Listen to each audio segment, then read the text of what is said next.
In the peaceful town of Oakhaven, where Victorian houses nestled beneath the dense canopies of ancient oak trees, lived Professor Elias Thornton. Elias was a man who exuded quiet wisdom, his dark skin contrasting with the predominance of pale faces in the small community. In his early 40s, he held himself with an erect posture, not out of rigidity, but from the unwavering dignity he carried. His deep brown eyes gleamed with keen intelligence and genuine compassion, always ready to unravel the complexities of history. His hands, long and expressive, seemed to dance in the air as he wove narratives of ancient civilizations and struggles for freedom. Elias was not merely a history teacher at Oakhaven High School. He was a pillar in the community, a mentor, a confidant, and for many of his students, the first image of a black intellectual who challenged the silent stereotypes society insidious. Elias's voice, modulated and rich, filled the classroom, transforming dates and names into living sagas. He spoke of empires rising and falling, of revolutions and resistances, and, subtly, intertwined lessons from the past with the nuances of the present. He spoke of the persistence of prejudice, the importance of memory, and the tireless fight for justice, without ever directly naming the demons that still haunted Oakhaven. His students, mostly white, admired him, hypnotized by his passion and the profound respect with which he treated every life, every historical event. However, in every harmony, dissonance can arise, and this dissonance, in Professor Thornton's case, had a name: Tiffany Albright. Tiffany was the epitome of privilege without substance. With her long blonde hair, which she seemed to toss with every phrase she uttered, and a smile that revealed itself more as a shield of arrogance than a gesture of warmth. She was the only daughter of Richard Albright, an influential member of the school board and a local real estate magnate. Tiffany believed the world revolved around her desires, and her concept of merit was directly proportional to her last name. Morally, she was a well of self-complacency, never questioning the impact of her actions, only seeking the immediate gratification of her whims. Psychologically, she lived in a universe where reality bent to her caprices, and any opposition was seen as a personal attack, an affront to her supposed superiority. The air around her seemed denser, permeated with an overly sweet and cloying perfume, which clashed with the atmosphere of study and respect that Elias cultivated in his classroom. The seed of discord was planted, ironically, in a paper on the American Civil War.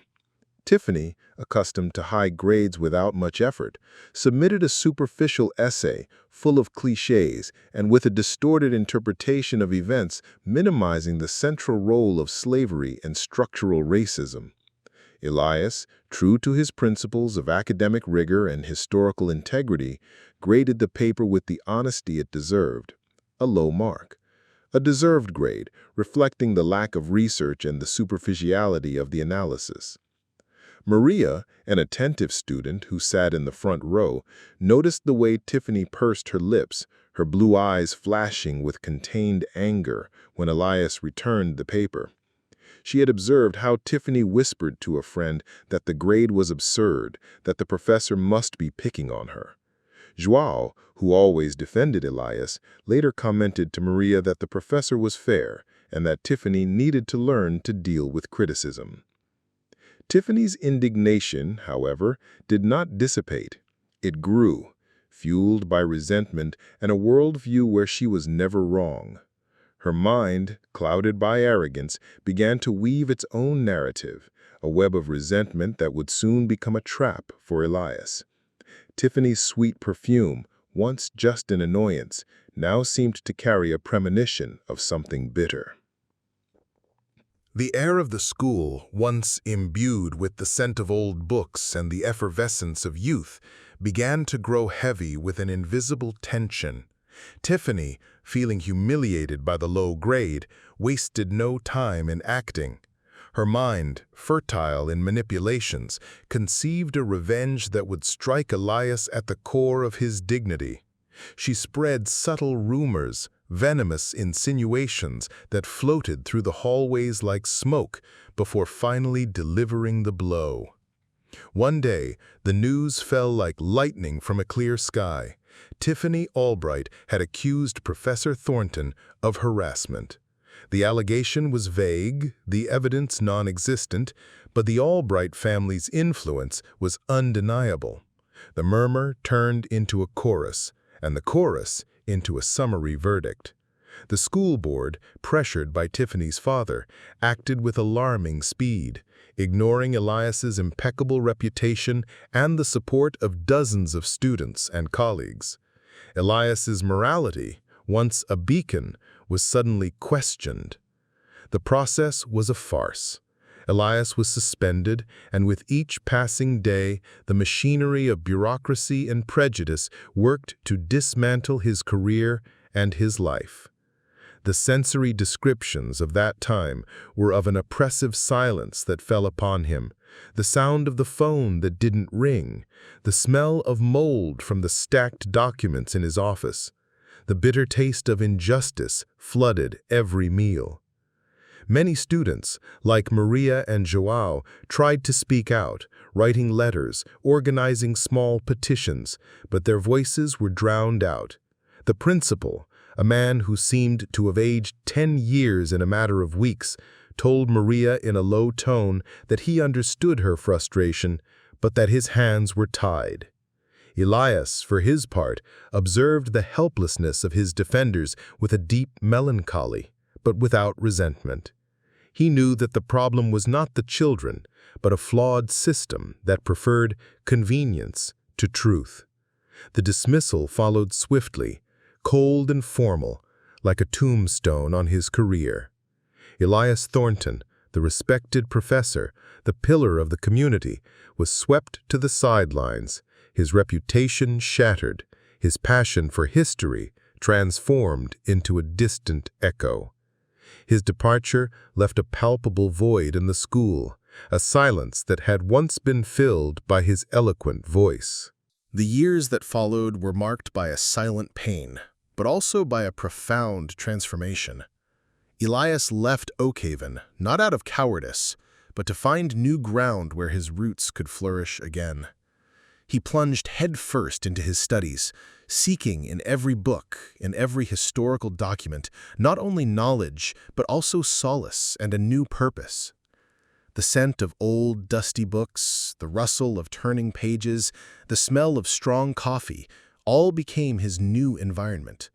Solitude was a constant companion, but not an oppressive one. In it, Elias found the clarity to analyze what had happened to him, not as an isolated incident, but as a symptom of a broader social ill. He understood that Tiffany's accusation was not just an act of personal revenge, but a reflection of structural racism that manifested itself in insidious ways, often under the guise of reverse racism, a cruel fallacy that attempted to invert the roles of oppressor and oppressed. His academic work flourished. Elias became a renowned historian, his research on social justice and the history of education in marginalized communities gaining prominence. His articles were published in prestigious journals. His lectures, once confined to the classroom, were now heard by eager audiences at universities and conferences across the country. He spoke of the manipulation of narrative, of how power was used to silence voices and erase truths, and of the resilience of those who refused to be silenced. Elias's voice, once gentle and didactic, became sharper, imbued with the authority of someone who had personally experienced injustice. During this period, Elias developed a meticulous plan, driven not by resentment, but by a deep conviction that the truth needed to come to light. His revenge would not be petty or destructive, but a reconstruction, a reform. He envisioned the exposure not only of the Albright family, but of the system that had protected them. The visual metaphor that guided him was that of a river that, after being dammed, finds a new course, more powerful and uncontrollable. Several years passed, and Professor Elias Thornton, now a nationally respected figure, decided it was time to return to Oakhaven. It was not the return of a man seeking blind vengeance, but of a strategist, a historian who came to rewrite a distorted page of local history. His plan was like an intricate spiderweb, each thread carefully positioned, each movement calculated. He returned as a guest of honor for a lecture at the local university, not at Oakhaven High School. The contrast between the environments was striking. The university campus, with its old brick buildings and imposing libraries, was a universe of intellect and openness, in stark contrast to the formal and cold atmosphere of the school that had dismissed him. The air on campus had a scent of new books and fresh coffee, an aroma of knowledge and new possibilities. Meanwhile, Tiffany Albright's life had followed a predictable path. She had married an influential man, maintaining her position of social prominence, although her morality and emotional maturity remained stagnant. She still flaunted her sweet perfume, but now it seemed more like armor than an adornment. Seeing her at social events in the city, Elias noticed the superficiality in her eyes, the arrogance that still permeated her every gesture. She was still the personification of unbearableness, and the low grade he had given her years ago seemed insignificant compared to the extent of her character. Elias, with his calm and articulate voice, began to establish contacts, reactivate old friendships, and sow new connections. He met with Maria, now a brilliant and idealistic lawyer, and Juan, an investigatory journalist who had specialized in education. Maria commented enthusiastically that she had always known of Elias's innocence, and Juan expressed his outrage at how the truth had been swept under the rug. Their reunion was a meeting of souls, and a feeling of hope began to permeate the air. With Maria's help, Elias began to gather documents, cross-reference information, and unearth evidence that had been conveniently forgotten. Juan, in turn, began to investigate the behind-the-scenes dealings of the Albright family, revealing a web of influences and dubious transactions that went beyond ethical limits. Each piece of the puzzle, carefully fitted together, revealed an increasingly clear picture of the injustice Elias had suffered and the corruption that permeated the local educational system. Meetings were held in discreet locations, the whisper of low voices and the occasional clinking of coffee cups filling the air. Elias felt the growing tension, the smell of old paper and the dust of buried truths in the air.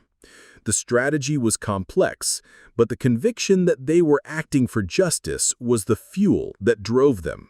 The stage for the revelation was set at the annual Civic Education Day, a highly visible event in Oakhaven, attended by local authorities, school board members including Richard Albright, and a large part of the community. Elias Thornton was invited to be the keynote speaker, a bittersweet irony that he did not let go unnoticed. The university auditorium, large and imposing, was packed, the air buzzing with anticipation. Elias began his lecture with a universal reflection on truth and justice, on how history teaches us that oppression never remains unpunished forever. He spoke about the importance of protecting educators and the educational system from external forces that seek to silence dissenting voices. His voice was calm, but imbued with unquestionable authority. He then transitioned smoothly, like an ascending melody, to a hypothetical case study, describing with precise detail the events that had led to his own dismissal, without, however, naming himself or Tiffany Albright. He spoke about the fallacy of reverse racism, explaining how this narrative was used to deflect attention from systemic racism. He described the manipulation, the political pressures, and the cowardice of those who yielded. The tension in the auditorium was palpable. One could feel the smell of panic from some of those present. Elias observed the subtle reactions on Richard Albright's face, which twisted in a mixture of discomfort and anger. Tiffany's eyes, sitting in the front row, seemed to want to look away, but were fixed on Elias's figure. She bounced her leg incessantly, her sweet perfume becoming suffocating in the tense environment. Then, with a dramatic flourish, he projected documents on the screen that Maria had meticulously gathered. Emails, call logs, anonymous testimonies from school employees who had been coerced to testifying against him. The evidence was irrefutable. Next, Jean, who was discreetly sitting in the audience, projected on another screen a series of investigative reports detailing the Albright family's murky financial transactions and their corrupt influence on the school board. The revelations were shocking, and the murmur in the audience grew, becoming an uproar of indignation. The climax came when Elias, his voice echoing in the auditorium, revealed the true identity of the professor and the student from the case study.